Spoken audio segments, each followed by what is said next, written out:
All right, people are rolling in. Okay. Hello, everybody, and welcome to, I have no idea what number webinar this is, maybe 10, maybe 11, not sure.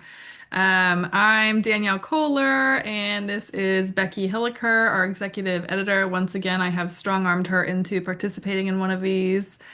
We are here with one of our authors, Sarah E. Pearsall. We were just discussing how important that E is, as there are some other Sarah Pearsalls out there who are other also published authors. And we may or may not be joined by Arlon J. Staggs, who has been detained and might pop in later, but Sarah has plenty to talk about marketing her book, The Summer Knows. So, and I promise I will let her speak. So, without further ado, we're going to kick this off. Okay, so her book is The Summer Knows, and Sarah Pearsall, holds an MFA in creative writing from Florida International University and a doctorate in writing education at the University of Central Florida. She is the former food columnist for Around Wellington magazine, and she was just telling us how important food is in her writing as well. She's been published in Sliver of Stone Literary Magazine, Tampa Bay Parenting, Macaroni Kids, and John Dufresne. How do you say that, Sarah? Dufresne. Dufresne. Dufresne. Okay, Yeah. totally butchered it. The Summer Knows is her first debut novel. She is working on her next book, which we hope to get this year and see if we can put that out. We would love to. This published in June of 2025 and has done very well. So for everybody who is hoping to get one of those traditional deals, Sarah's gonna spill all of her beans here for you. Um, and we always start with your elevator pitch. So, your book came out last year. I know when my book came out, it kind of felt like I'd done so much work, and by the time it came out, I didn't want to talk about it anymore. But first rule of marketing is you got to sell yourself, you got to sell your book, you got to have your pitch ready. So, take it away, Sarah. What's your elevator pitch for The Summer Knows? 31-year-old Adrienne Harris is a aspiring chef. She has had a bumpy ride and in her life, and she is forced to return home after running away at 17, heartbroken and pregnant, to sort of return to this place she has no desire to return to. Because her grandmother is aging and has almost burnt down the family home, and there's no one else in the family to take care of them. It's sort of just the two of them left. So she reluctantly returns to her seaside hometown in southeastern Florida, to try to sort of make everything, sort of take care of things. She's hoping to slip in, slip out.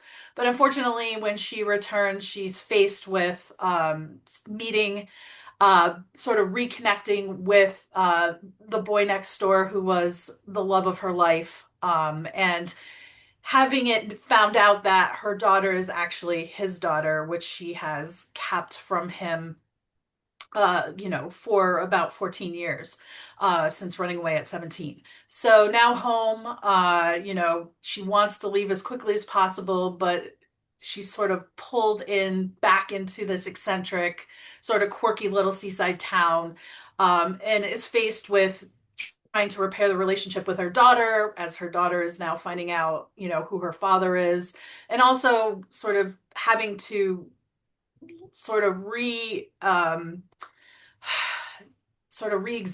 the tragedies of her past. And that is the loss of one of her best friends by suicide, who is also the brother of the boy she loved long ago, and feeling guilt about having maybe played a hand in that suicide. So it flips from present to the past, so we get to see those three sort of penultimate summers of Adrian's life as she meets these two brothers as they move in next door, and sort of wrestles with those relationships, plus her strained relationship with her grandmother, who is also very eccentric and bitter, and they've never had a good relationship before. And also her daughter now is in the mix as well. So she has to kind of get stuck in this town and face everything she's really tried to build, a denial, and sort of regress it all. And it's actually good for her and will help her hopefully launch into a better life. So definitely not 100% light beach read. We've got No. some darker themes in there, which brings me to one of my first questions, which is, you have the romance element in the book, but it's not a traditional romance. So we talked about how, that affected your cover design. How else did that affect how you marketed the book to readers? Definitely it is and that was a little bit of the struggle getting it published too, was that it doesn't fit perfectly in that genre of romance. It doesn't fit that plot line. It's a mix of romance, but also family dynamics and family relationships. And so it took some time to find a home for it, uh, because I don't see myself as someone who adheres strictly to genres. So marketing it was more angled at a women's fiction. And for me, a beach read is something not necessarily that has to be light, but something that is atmospheric, Mhm. and is something you want to read while in that sort of atmosphere of the beach or the pool. And there's definitely that atmosphere in the book, because it is set in a coastal town. It is very focused on summer. Summer is the season in each section of the book. And the romance is super important, but it isn't spicy, as a lot of other romances are as well. It's more the relationship aspect of the romance rather than the sexual or smutty side of it. It's a coming of age novel, so there's a lot of exploration as well.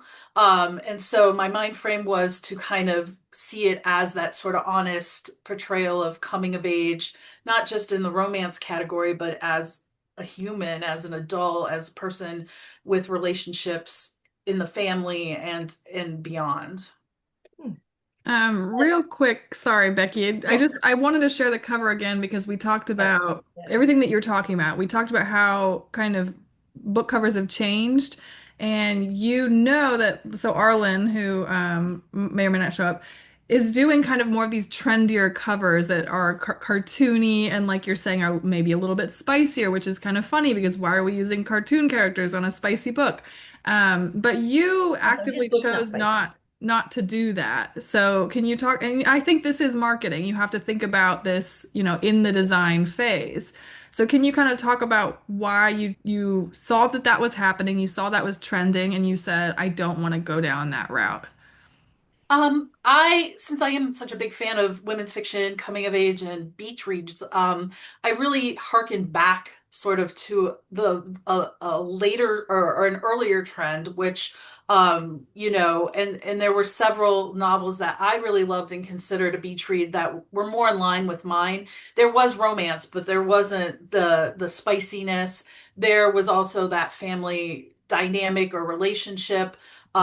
Judy Blume's Summer Sisters is absolutely one of my favorite books of all time. It's one of her adult novels. It has a very similar cover to this one, where there's people, sort of the beach scene looking up at a cottage or something like that.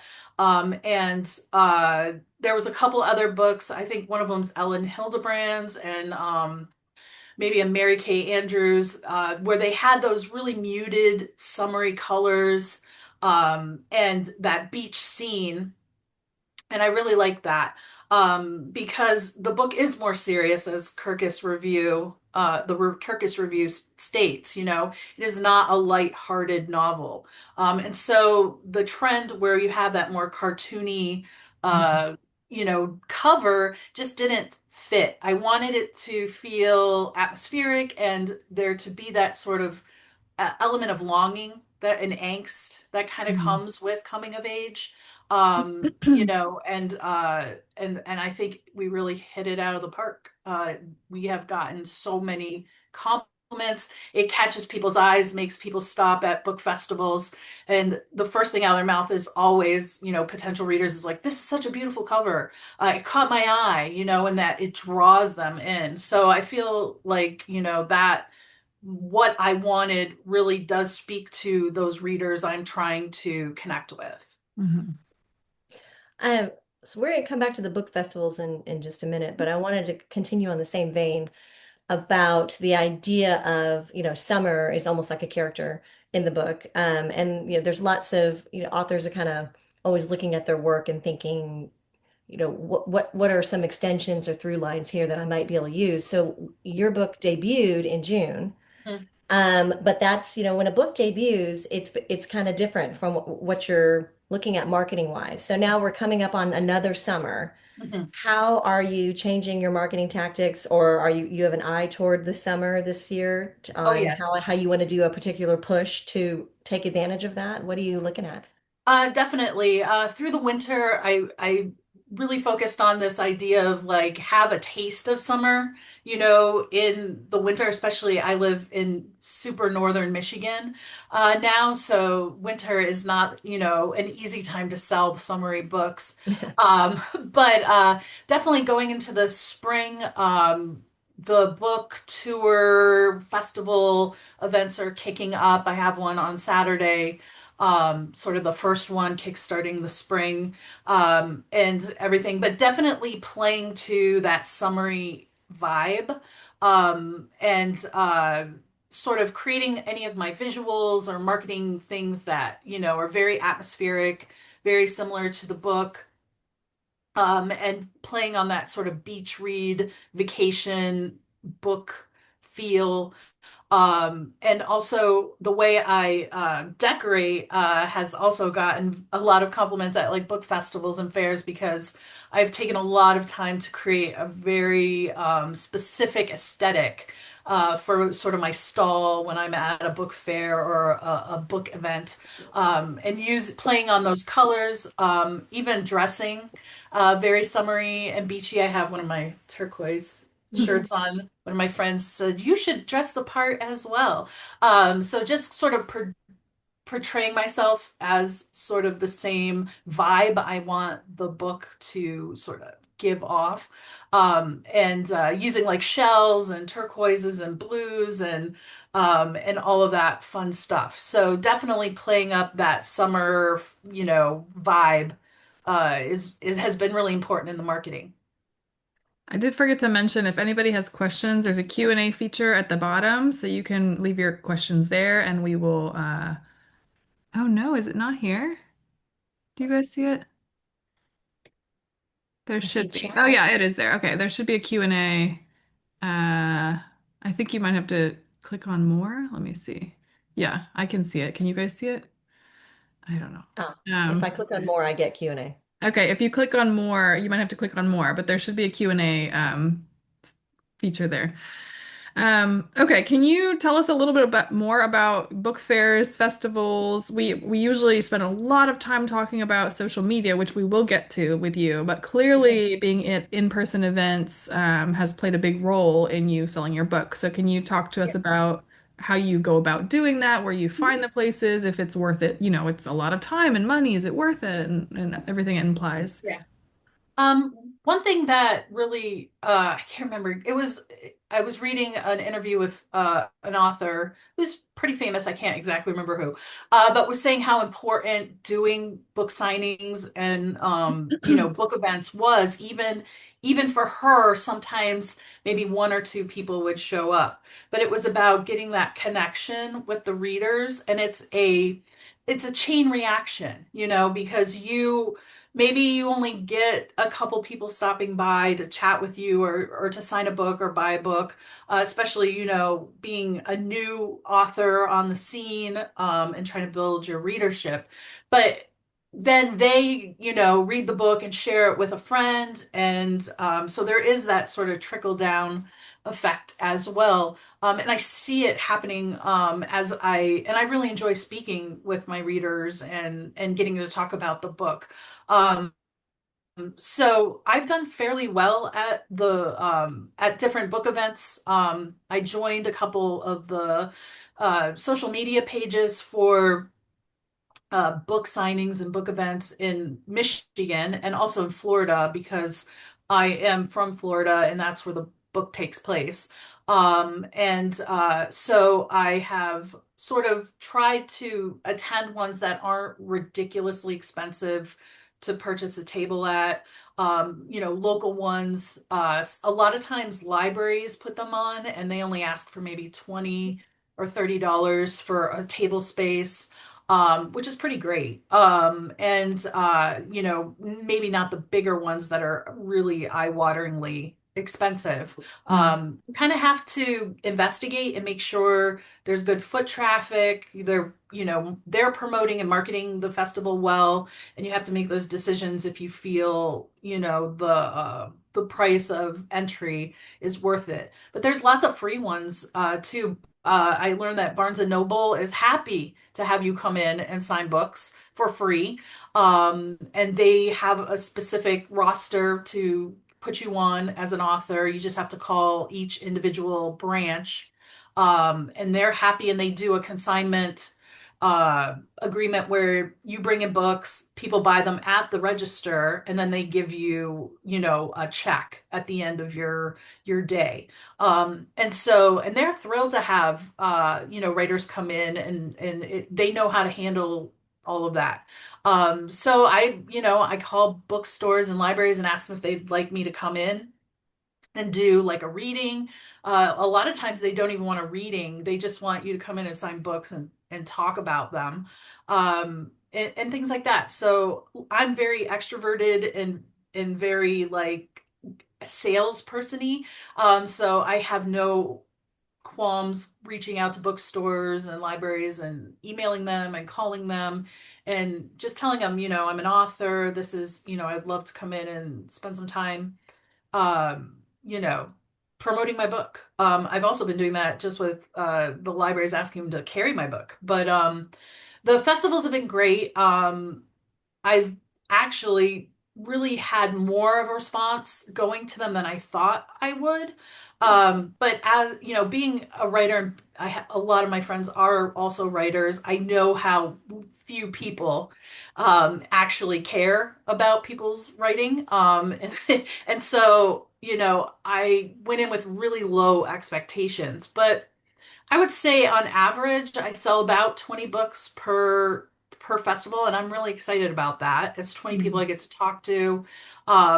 Some of them will take my cards or postcards that I have and give them to their friends, or they'll say, "Oh, I'm going to tell my friend about this book as well." And that I know is, helping to sort of grow the readership. Mhm. So yeah, the one I'm going to this week is an adult or weekend is an adult book fair at a bookstore. And so it's like a boozy book fair. They have authors come out and you can have like a bar, a drink, talk to authors and buy books. And Sounds so awesome. I Yeah. know. There's I mean, just getting on and getting sort of a pulse and knowing what's going on in your state. It seems like almost every state has some of these pages where everybody just kind of throws out, we're having a book fair. Do you want to sign up? Or we're having a craft fair, but we want authors too, or an art You're walk. finding these on Facebook or somebody Yeah. asked where do you just find them on Facebook? Okay. Yeah, I joined two different Facebook groups on Michigan authors and writers. So joining your state or local groups for writers and authors will help sort of guide you. But I also found some that were just for book promotions in Michigan, Mm. book festivals in Michigan. I'm also in one in Florida. Those are my two states that I focus on the most. Um, and there's just plenty. I could probably do one once a week if I had like almost every weekend, even through the winter in Michigan. There's just so many that are being offered. Some are kind of quirky and very kitschy, and things like that, and small, but still, I haven't had uh a bad experience at any of them so far where, I haven't sold a book. But it's also how I present myself. Like I said, I dress the part. Mhm. My tablescape is very atmospheric. It's all blues and turquoise. I have shells. I have a bowl of saltwater taffy that's blue in color. It matches the book cover, and kind of I draw people in. And it's just a really pretty, sort of inviting space. Mhm. And I notice others do that as well at the festivals, sort of play to their genre, or the themes of their books. And I think it's appreciated by the readers that come. About how many books do you bring with you to each festival? We have someone Um, asking a question about like 50 or Yeah, about 50. I usually sell about 20. I did a 2-day festival in Toledo in September, which was really the biggest one I've done. And I sold about 40 books there over 2 days. But there were hundreds and hundreds of people coming in. It was at a park at the river, and it was a really beautiful thing. That one was probably the most expensive one to enter. It was about $150 entry fee for the 2 days. But we Mhm. made a weekend of it. And I try to think somewhat of my budget as being also sort of getting an experience. And I love to travel and have new experiences. So I kind of, fudge my entry fees a little bit and like, oh, we're gonna have a weekend in a new place. And, it's not just selling books, it's getting to see something new and experience something new as well. So. uh that's I forgot. Oh, do you bring mostly just soft covers or do you do a mix? I do all soft covers and I have postcards printed up so people can access the ebook if they're not necessarily wanting to lug a ton of books around, or if they're not on the fence and they're not sure if they want to buy it or not. So that way at least they go away with something. I've only I haven't really had any requests for the hardcovers, except I had one a couple weeks ago. Someone asked me for a hardcover when I was at an event. Okay, that's great. I want to remind everyone who's watching too, if you're doing something like this and people are, and you're chatting with these folks at these festivals, don't forget to mention book clubs. Are you in a book club? Mhm. Would you like me to? I could come over Zoom. Maybe I can come in person. Does your mother have a book club? Does anyone you know have a book club? Mhm. Because I think these are the things we forget to tell people, and people forget that that's something that they can do. Yes, that's Um, sort of the second thing out of my mouth is if you have a book club, I'm happy to come and speak if you'd like to use the book for one of your months. I've done two and they've been so much fun. I had the whole women's club of Coconut Creek, Florida, for one, and we met at a patisserie and had like tea and cakes and talked about the book, and everybody was dressed up nice and it was really nice. So yeah, I'm always offering to do Zoom, chats or Q&As or and sort of saying, yeah, book clubs really like this book. It's a great book for book clubs. So that's definitely been on my radar. did you do discussion questions in your book or No, anything on not the website? not Or? like actual discussion questions, but I was thinking that might be a good addition for the second book because that one is definitely even more intense than the Summer Nose, and I think, there will be a lot of questions about it. Mhm. Before we pivot to online, I want to talk about making author connections in person. Have you done, events at the festivals? I'm sure you've met other authors. How does that maybe help you, just like I said, making Mhm. connections or help sell your book or just asking questions, anything like that? I am that for me that is almost the most important thing as a writer is to have that community and to have that network.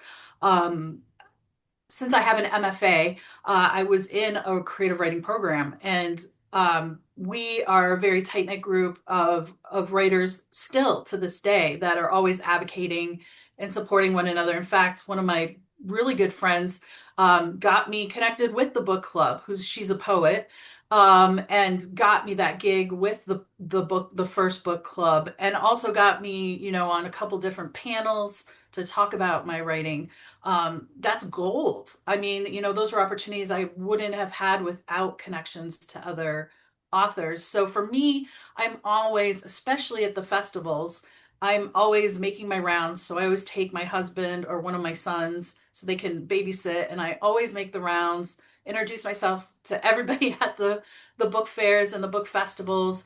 I also do 30-second interviews with them if they're up to it, and I post them on my TikTok, sort of introducing them, and they get to talk about their book. And that's been really popular, and a lot of good engagement.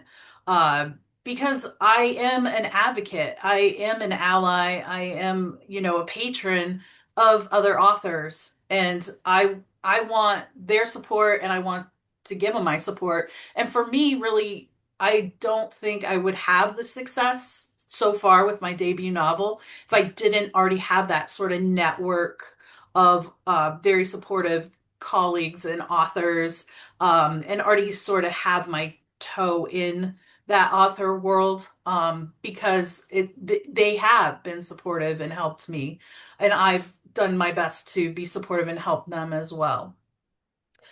So I think Arlen is going to be able to join us here in a couple of minutes, Ah, and so great. we'll be chatting with him about Instagram. But why don't we talk about since you brought up TikTok? I've noticed that you seem to have focused a little more on TikTok than say Instagram. What made you decide to do that? Have you found that to be rewarding? I mean, what's your I was rationale there? I was really drawn to TikTok because of the whole book talk sort of movement. And a lot of my readership, sort of women's fiction, sort of the coming of age readership is on TikTok, in that sort of age demographic between about 20 to 50. And I really just felt that, why not give it a try? So I did a lot of research on how to sort of build that readership, um, as an author instead of one of these book talkers who are more of a reader and they do, reviews and bookish things.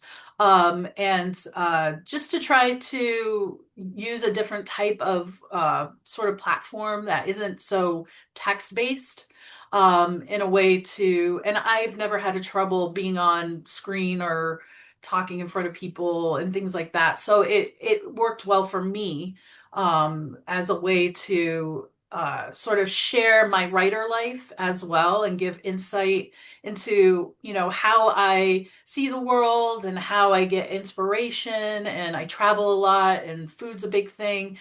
So it's about writing and my books and promotion, but it's also about getting to kind of know me and see where those books and those ideas come from. Were you already on TikTok before No, you wrote? Okay, so you really did no, develop this as an author. I had a whim last summer, right Okay. about when the book came out, and I was like, "Hey, I'm gonna give this a try." And I have almost 4,000 followers right now, which is pretty good, for less than a year. And yeah, I enjoy it. I'm trying to get more creative with it and get more things posted. I think that's something that I tell people all the time because sometimes when you're pushing your book, it gets to feel very monotonous and also for your viewers or readers as well. It's like, okay, again, we know you wrote a book. So it is important to keep it fun for you and for them and keep, talking about things that are interesting to you about your life, interview other authors. You can really expand. It doesn't all have to be about, I wrote a book. Right. But anything to get people to follow you, to say, oh, she's really interesting. I want to hear more from her. And then, oh, she wrote a book. So we have somebody who says, I just joined TikTok, but I'm not sure where to start. Any suggestions? So really, it doesn't need to be focused 100% on your book. It could be, I don't know, when you joined, were you like, this is about me as a writer, this is about my Yeah. life? How did you decide what to start from at the very beginning? I definitely started first with a book promo. Oh no, I Mhm. did a welcome video. So Mhm. I just said, hi, I'm Sarah E. Pearsall, author of The Summer Knows. and talked a little bit about how I'm starting this channel to sort of invite them into my writer life, and get to kind of see how I see the world, and how that inspires my writing. And then there is promo on there, but I travel a lot, so there are tons of travel videos that I take from all of my travels, because that inspires me a lot with my writing. When I did my book tour in Florida, I went and visited all the places that inspired me to create the Summer Nose, because it was based on and modeled on my hometown. So I went to my hometown and I took video footage of the beach and all the different areas that were inspired in the book. And we're also have this harebrained idea to start a farm up here in Michigan. So I post about gardening and all of our fails at farming, and a Floridian in snow. My snow videos have actually been the most popular, where I just take pictures of the wild amounts of snow we get up here, and my awe. Because I never had spent any time in Right, if snow you're until from we moved up Florida. here 3 years ago. And food is also a big part of it. I also blog about lots of different things. So I promote my blogs on TikTok. I've done some, things where I've read things. I've also done top 10 lists of my favorite books.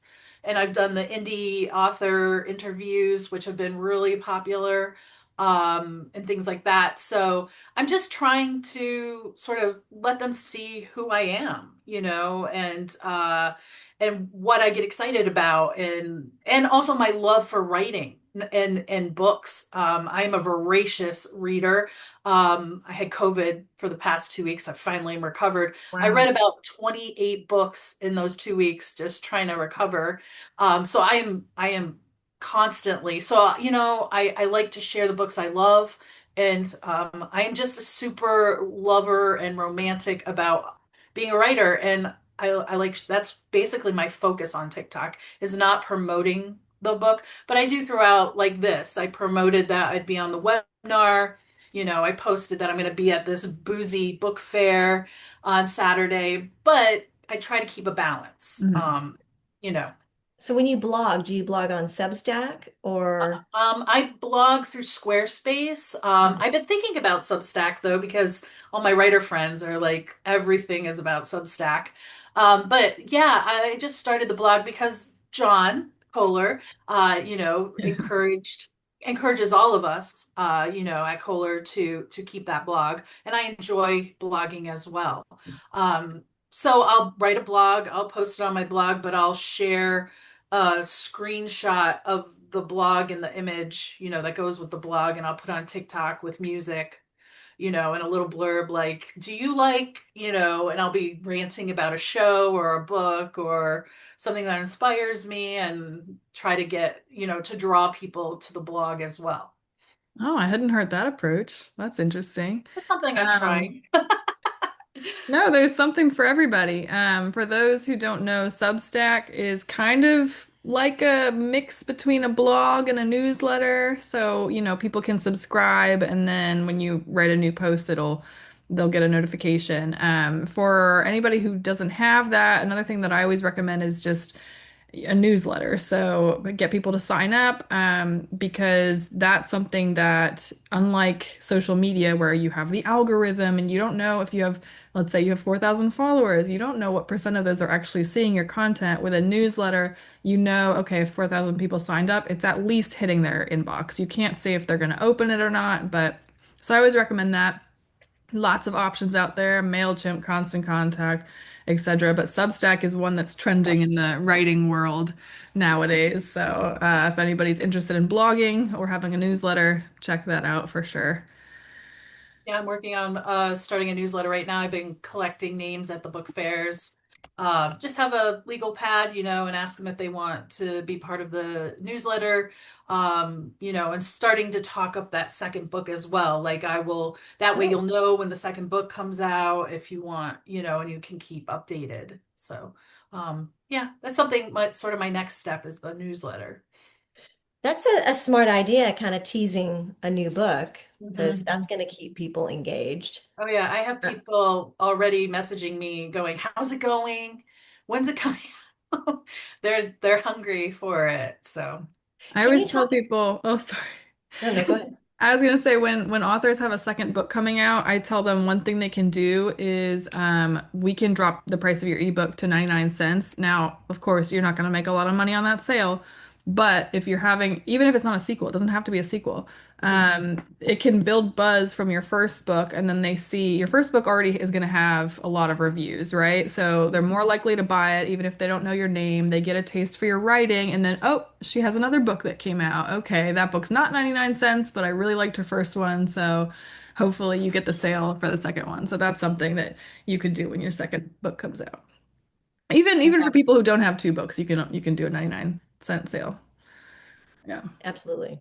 Um, can you talk a little bit about, we were talking earlier before we started about LinkedIn Mhm. and about what you've been kind of evolving on that platform? Because I think that's something we don't usually talk about is yeah.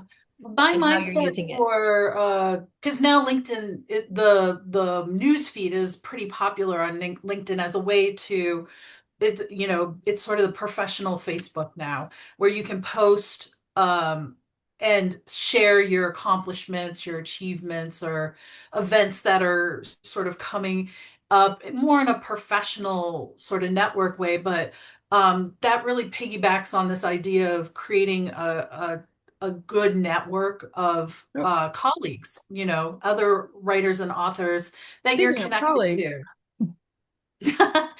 So definitely been trying to use LinkedIn to network more with authors and writers, and my colleagues in this writing world, agents, publishers, editors, I follow all of them. So then posting that was selected as book of the month at Kirkus Review for November, it's reaching this whole professional network of people, but it's also in the maybe in the eyesight of other of agents and other people in the biz that could potentially lead to something that would be good for the book. Or a cross-promotional opportunity, something like that. Yeah. It always helps when authors meet authors and can come up with something they can do together. That's always great. Arlen, thank you for joining us. As humiliating and as and embarrassing as this is, I'm so sorry, y'all. I was taking my time at the grocery store. I thought I had like an hour to go, and here we are. So He I forgot apologize. he's in You're gonna Central. you're gonna have to bake us something as an apology. Hey, I will gladly do Some whatever it love takes to make biscuits. up. I uh the hopefully my embarrassment is enough of a penance to pay, but here we are. Well, let's catch up really quickly. First of all, Arlen, this is Sarah. Sarah, Arlen. Hello. Your books are very, we were talking earlier that they have a similar thread, and I think you two could actually really work well together. I think Yeah, fans of your book would also be fans of her book. great. Um, can you give us your 60-second elevator pitch on Lita Pearl? Oh, for the book, yeah. So Yeah, Lita just to Pearl's let Love, the viewers know a little bit about it. yeah, Lita Pearl's Love Biscuits is the story of Trudy Abernathy, and she is a young widow, widowed too young. She lives in a small town in Alabama, and she's engaged to the next mayor. But then she starts to have feelings for the football coach and is kind of caught in a little bit of a love triangle. And meanwhile, her mother, Lita Pearl, makes these magic biscuits that have men fall in love with women, and she's been sort of running her agenda behind the scenes. So it's a 80s throwback with rom-com vibes in the South, I would say. Yeah, so similar vein, but a little lighter than yours, Sarah. So there is that. We've been talking about all kinds of marketing things, and we've been in the social media sphere. So Great. we chatted about TikTok and LinkedIn and things like that. You've been having a great time on Instagram. That is What can you my tell us about that? yeah, that's I guess that's my strength if I have one in the social media world. Um I've found a lot of success there for sure. How did I know that you've come up with some outlandish ideas, we said Arlen, we want you in this webinar, but you got to keep a shirt on. So, how do you come up with some of your series? How did you say I'm just going to have fun with it? What was your thinking there? Yeah, well, I did a lot of work on the front end of who my audience is, who my readers are. And I worked with I had a team that I worked with to help me go through sort of creating these two avatars of who my readers are. And I came up with I named them. Susan is one and Elliot is the other. And I have a whole it's almost like character development, in a sense. It's just the TV shows that they like, the other books that they read, the music that they listen to, the movies that they watch. You know, and so Susan, her avatar is she's a female, middle age between, I don't know, 35 and 65, reads a lot of rom-coms. And then I have like the TV shows that she listens to. And then I have Elliot, who's like a gay man between 30 and 60, and like the stuff that he would listen to. So I think the shirtless bits sort of appeal to Elliot more. So it's a little bit cheeky. There's a little bit of a sexy vibe, but I try to keep it funny as I try to keep the humor too. Like I hope people are seeing that I'm sort of making fun of myself in most of those. Um, but I think all of my posts are either geared to one or both of those audiences. I like to say if you go to a Cher concert, that's probably my audience where you have the middle-aged women and the gay men.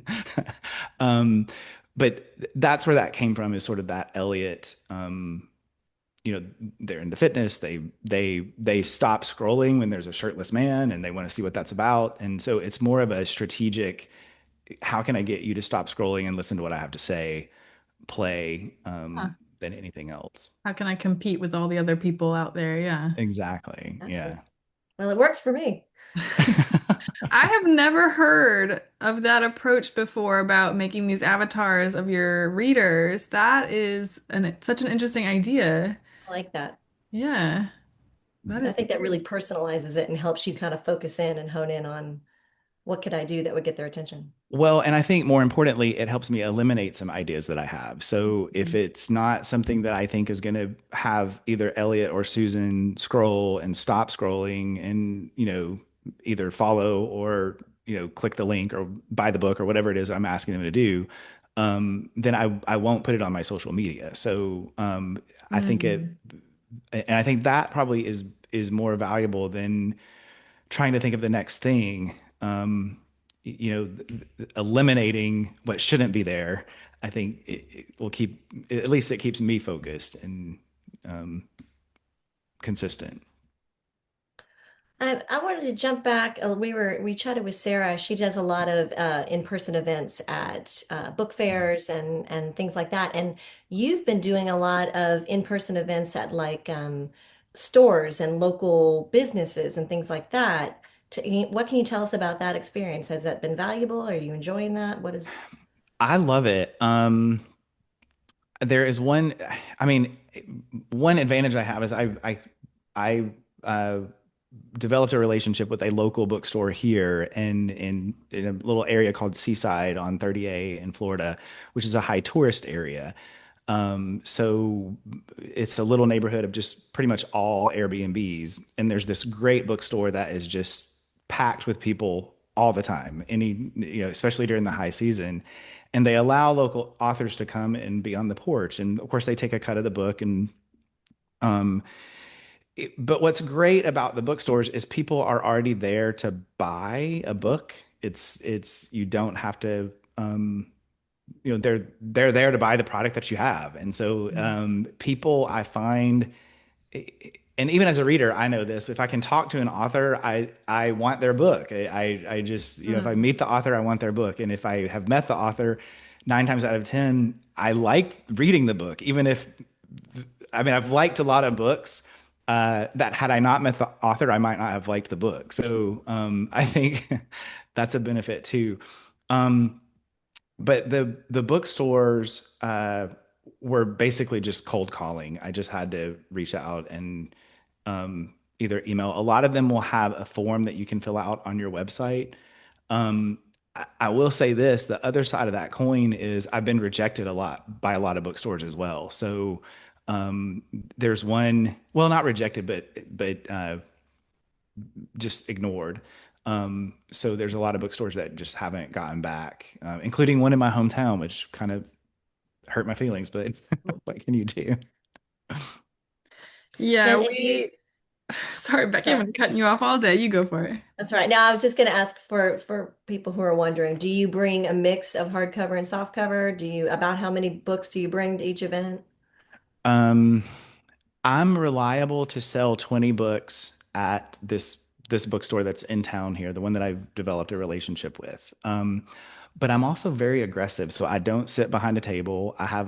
They have a high top table on the porch, and I stand next to it. A lot of people think I work at the bookstore because I stand right by the door on the porch and I say hello when people come in and you know, engage them in a conversation, or I might ask them what kind of book they're looking for, or you know, are you interested in the 80s throwback? And of course, everybody says yes to that. And I'm like, well, great, I've got one right here. And then, somehow get them talking about my book. Most people will say, oh, is this your book? Because, I've got the display. I invested in a big step and repeat banner that says author book signing, and it has a copy of, or it has the cover of the book printed on the banner. So people know contextually why there's this guy standing there. Um, so I think uh, if you do go to a bookstore, at least for me, and it's very uncomfortable. I'm not an extrovert. I don't like to start a conversation, so I have to sort of just break through every time and look people in the eye and say hello and ask some weird question and risk being some weird middle-aged guy who's standing in front of a bookstore talking to people. Um, and but I find that once I break that engagement, people readers love to talk to authors, and if they're walking into a bookstore, they want what you have.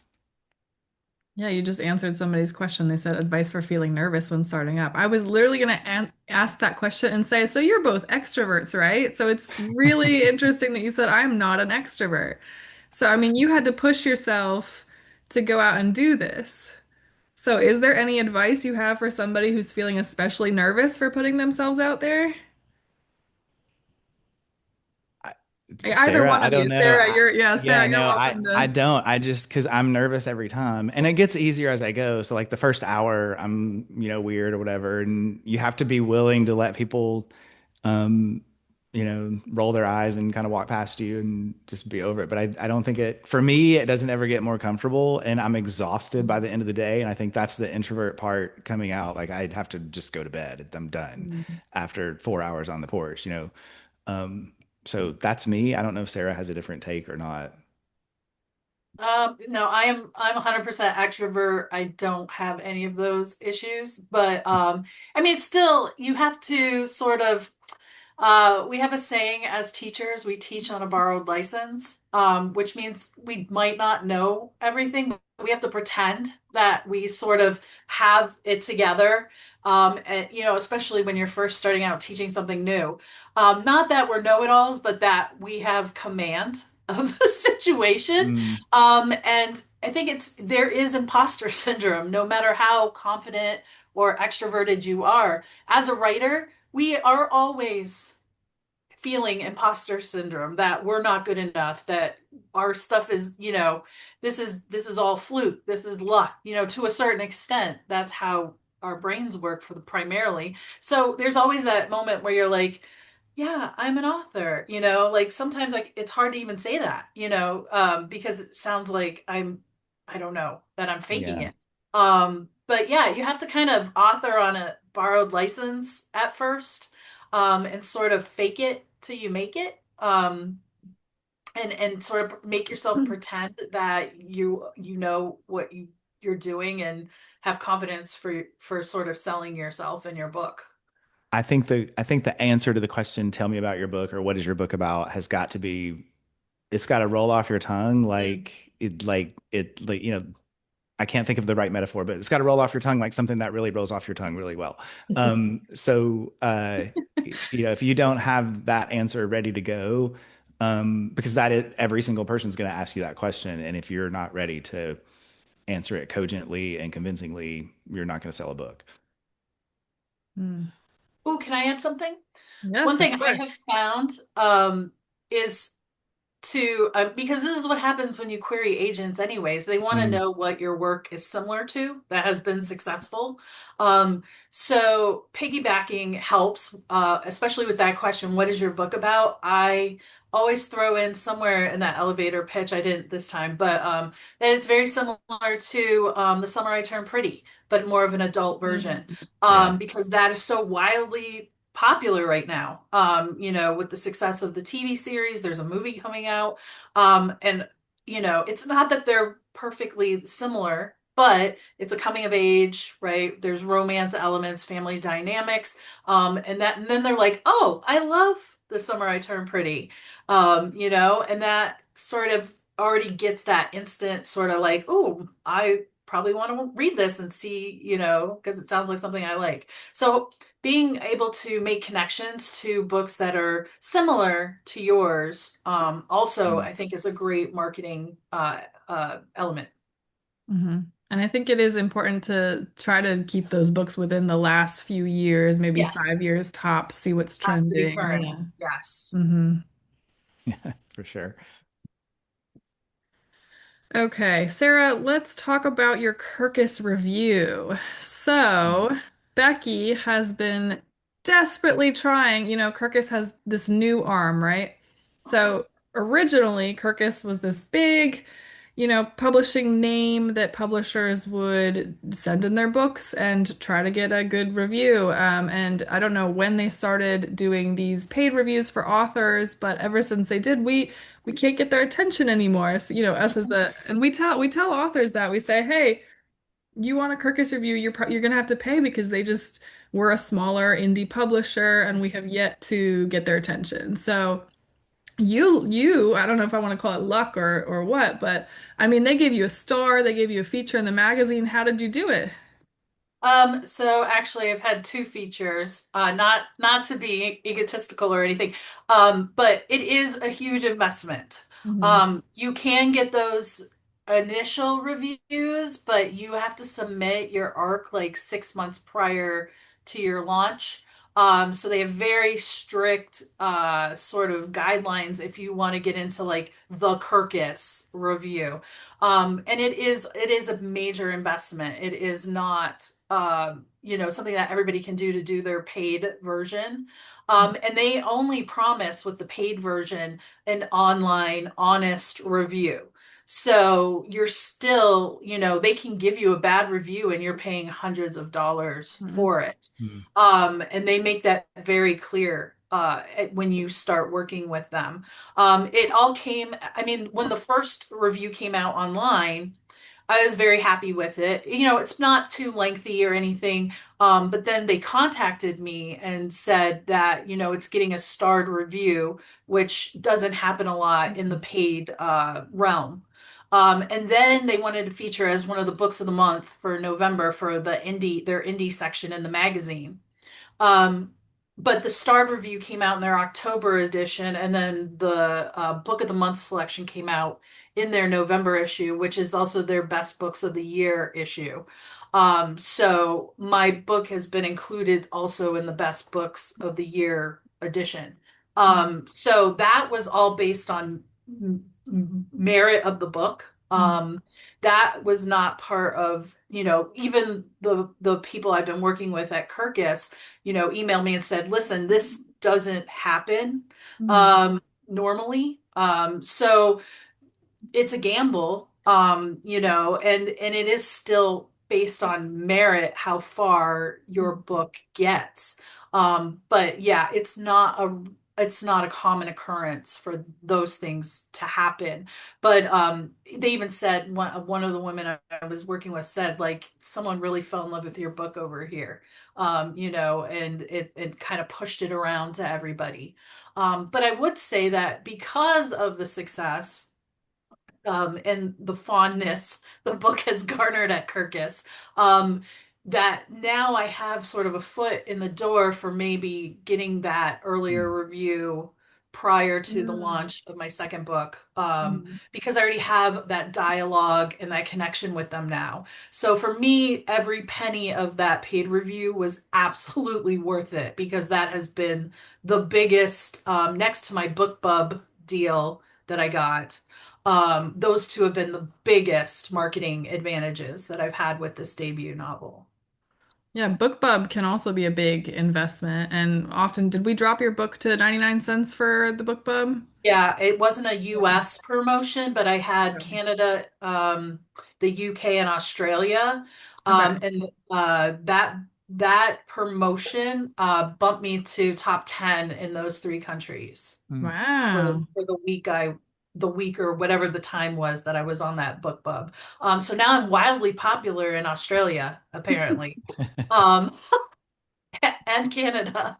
Why did But you choose those countries? that's they told me they're They like said this is what's available. Huh. yeah, they when I applied, they're like, listen, we're not giving you a US deal, but we'll give you the UK, Canada, Australia one.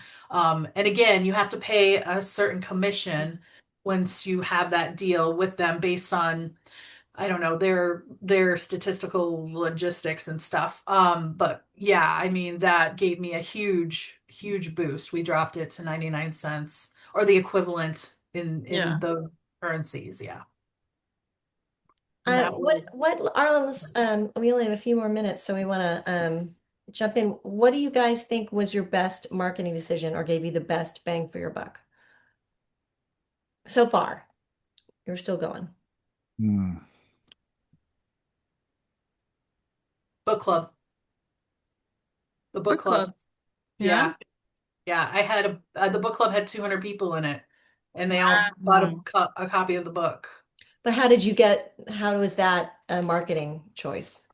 Um, well, because then, once you are able to have I guess a book club, have your book, they're sharing it with their Mhm. friends. So it's sort of more of a uh by mouth, word of mouth. That was probably the best. And then the BookBub deal, having like lowering and having that sort of special sale for the version of the book, really I think spread the word and the book into a lot of people's hands. Mhm.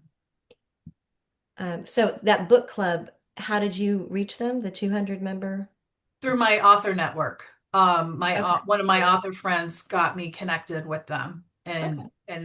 and had them read my book. Okay. Arlen, I know you had like these awesome book boxes that had swag and stuff in them. Yeah, Was that, I mean, I think from just a social media perspective, I think two things. The influencer marketing that we did with the box, the swag boxes with a copy of the book, and I think there was a trucker cap and like a coffee mug and some biscuit mix and things that were relevant to the book. Did you send those out Um, yourself or pay a service to do it? I worked with a publicist Okay. who did all of that. And then of course they have the network of influencers, and we Mhm. sort of went through the influencers that we thought had the that were being followed by Elliot and Susan. So everything was kind of driven by those two marketing avatars. And so that was a great investment as far as content and follows are concerned. So I have to believe it translated to sales too, but it's hard. That's the thing about marketing is it's hard to those social media plays are a little bit hard to tie directly to sales. But my big focus for this debut novel was really building a platform and developing followers. And so through that influencer campaign, I think when the book came out, or before we started pre-orders, I think I had like 1,200 followers, and now I'm almost to 5,000, I think, Oh, on wow. Instagram. So it has been slowly upticking. But the other thing I think is I did a few paid ads. So they're not very expensive, at least on Meta, and they will run on Instagram and Facebook if you run them through the Meta ads. and you can run them for like $15 a day for 10 days, and they will just put a reel out there, and you can pick the audience. And again, I just picked all of the Susan and the Elliot call, things that they like. And then Meta will put that ad on their feed. And so that drove a lot of traffic to both my social media pages and my website during the pre-order campaign. And then we were able to hit the bestseller list on Amazon the day before the book came out, by doing those paid ads. So that's something to look into too. And it doesn't break the bank by any means. Yeah. Good to know. Uh, all right. Do you guys have any tips that you haven't heard others share, anything, parting words before we sign off? One thing I'd say is I really took the whole guerrilla marketing thing to heart as well. And sort of what John said rang in my head a lot, which was tell everyone you're an author, tell everyone you have a Mhm. book. And just crazy surprising how many books I've sold just by word of mouth. I went on a cruise a couple weeks ago and I mentioned I was an author before the cruise and on a page for the cruise group, and I sold like 40 books on the boat. Wow. I brought them with me. I signed them. We met up. It was super fun. I was sitting in the airport. I had an extra book, and my mother was talking about me being an author, and the woman next to me bought the last book I had from me at the airport. So my post at my post office, my post lady bought 3 books when I went in to mail a book and asked for Mhm. media price. So that has been the most surprising to me is like the more you just talk to people and not be afraid to tell them you're a writer, tell them you're an author, it's amazing how eager people are to buy what you have written. Yeah, I would just echo exactly what Sarah just said. So much of it is just one-on-one conversations. And by the way, I would also echo what Sarah said about the book clubs. So many people are in book clubs, and I've just started asking, are you in a book club? And probably 7 out of 10 times people are like, yeah, I am. Or they'll say, well, no, I'm not, but I've been thinking about joining the one that's part of my HOA. And so that always starts a great conversation. I think I've visited, I don't know, 4 or 5 book clubs. I still have a few more on the schedule. Because when you tell them I would be happy to come if you pick my book, they're like, oh my God, they're like shocked that you're willing to do that. They think it's like the greatest thing in the world that the author will come to the book club, and they're so surprised that I'm willing to do it. And it's literally my favorite thing to do. So I've been asking people, do you know anybody in a book club, or are you in a book club? And that's a great way to get, you know, however many people are in the book club are going to buy the book. So there you go. Yeah. Book clubs rule. If anybody's Yeah. interested in more information about book clubs, we just did a webinar with Randy Susan Myers and Glenn Miller about book clubs, and they spilled so much good information. So that's on our YouTube and our website as well. But yes, echoing that, book clubs are amazing. Okay, Becky, any last words from you? No, I don't think so. You guys have been lots of fun. Yeah. Thanks. All right. Well, for everybody who was here, thank you so much. We will put this on our website and our YouTube. And thank you, Sarah and Arlen, and have a good rest of your day. Thank you so much. Thanks. All right. Bye-bye. Bye.